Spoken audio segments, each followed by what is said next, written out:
If you want to 3D print it for your miniatures or your models, everyone keeps throwing 12K speed and build volume at you, and you still have no idea which one to actually buy. One thing first, there is Filament and there is Resin. And for miniatures, it is Resin because Filament leaves visible layer lines on a face the size of your fingernail.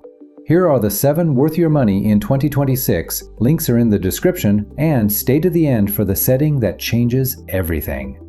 We start with the one I would not buy. Number 7. The Phrozen Sonic Mini 8K-S. I recommended this one for a long time and it still prints beautifully. 22 microns is razor sharp on faces, thin weapons, and complicated textures. The problem is the price. It has climbed close to 30% in a year, which now puts it above printers that are faster, better equipped, and above all, finer. So do not buy it at the current price, but if you catch it on a real discount, it becomes a very good machine again. Number 6. The Anycubic Photon Mono M7 Max. And this one is for a very specific person. Its build plate stands 30 centimeters tall. That is a full wine bottle, 14.5 liters, by far the biggest here, so you pull a whole bust out in one piece or 10 miniatures in a single print. Except its resolution drops to 46 microns, 2/3 of a human hair, the coarsest of the 7. On terrain or a 75mm piece, that is fine. On a 28mm face, you see it.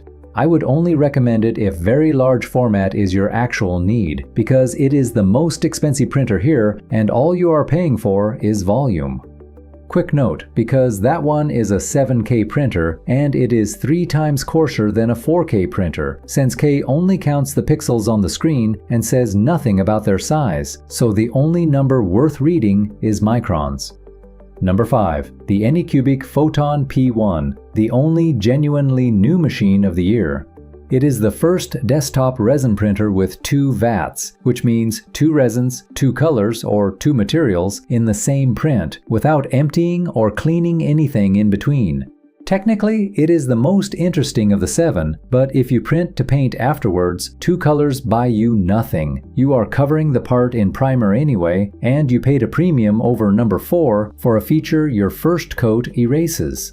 Add that it shipped only a few months ago, while the others have been through thousands of users. So if you paint, walk past it. If you want 2 material parts straight off the plate, nothing else does that. One thing you should know, resin is toxic, so budget for nitrile gloves, a mask, isopropyl alcohol, and a wash and cure station, plus a ventilated room. Number 4. The Anycubic Photon Mono M7 Pro. And this is the one for people who print a lot. 170 millimeters per hour, the fastest of the 7, and the gap is not academic. A plate of miniatures that took a whole night 2 years ago now comes out over one evening. It also refills itself with resin, so you stop watching the vat during long runs. Its resolution sits a step below number 3 though, 17 microns one way but 25 the other, which does show up on a 28mm face. I would take it if you print in batches or sell your prints. If you pull one miniature out now and then, you are paying for speed you will never use. And if this ranking helps, subscribing takes 2 seconds and it keeps these coming. Number 3. The Elegoo Saturn IV Ultra 16K, the sharpest printer here. 14 microns one way, 19 the other, the best figure of the selection. And remember what I said, that is the number that counts, not the K. But that is not even why I rank it this high. It brings everything the previous generation was missing. Tilt release that takes it to 150 millimeters per hour. A vat heated to 30 degrees that keeps resin stable in a cold workshop. Auto leveling, and a camera that catches failed prints. That camera is the real argument. You know the scenario. You start a plate at night, you go to bed happy, and in the morning you find a block of cured resin at the bottom of the vat because the part let go after 20 minutes. It saves you from that. It is a big machine though, so plan the space and real ventilation. And if you print 3 miniatures a month, it is overkill. This is production gear. Quick reminder, links are in the description. That is where you will find these at the best price. Number 2, the Anycubic Photon Mono 4 Ultra. And this is the surprise of the ranking. 17 microns, and it is one of the 2 cheapest printers here. Run the ranking back in your head. It is sharper than number 7, which costs more, and sharper than number 4, which costs a lot more. That is exactly the point I made about microns. The number to read is not on the box, it is in the spec sheet. Its weakness is speed, 120 millimeters per hour against 150 and 170 above it. So if you print in batches, this is not the one. For everything else, it is the best entry point on the market. And if your budget is genuinely tight, there is the same printer without the ultra suffix, cheaper again, with exactly the same 17 micron resolution. You lose the speed and the Wi-Fi. You do not lose a single micron.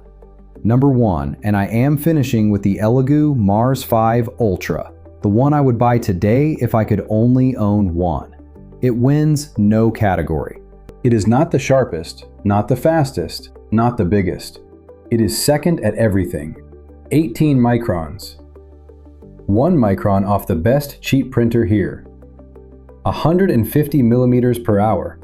20 off the fastest. And crucially, auto leveling, failure detection, and tilt release. And that is exactly what makes the difference day to day. You hit print and it comes out. You do not spend your evenings re-leveling a plate or scraping a failed print, and that costs barely more than number 2. If you want absolute detail, or you print parts over 15 centimeters, buy something else. For everyone else, this is the one you will regret the least. As promised, the tip, and it applies to all 7. Most failed prints come down to exposure. If your details are mushy and recesses fill in, you are overexposing. And if parts fall off the plate or supports snap, you are underexposing. A small calibration test sorts it in one print. And never lay a miniature flat on the plate. Tilt it around 45 degrees, face upwards. You cut the force pulling on the part and you hide the support scars under the cloak. So, there is no single best resin printer for everyone. There is the one that matches what you print. And if you already own one that works, keep it. The gap shows under a magnifier, not on a painted miniature. Links are in the description. That is where you will find them at the best price. And if this helped, subscribe. Tell me in the comments what you are printing right now. See you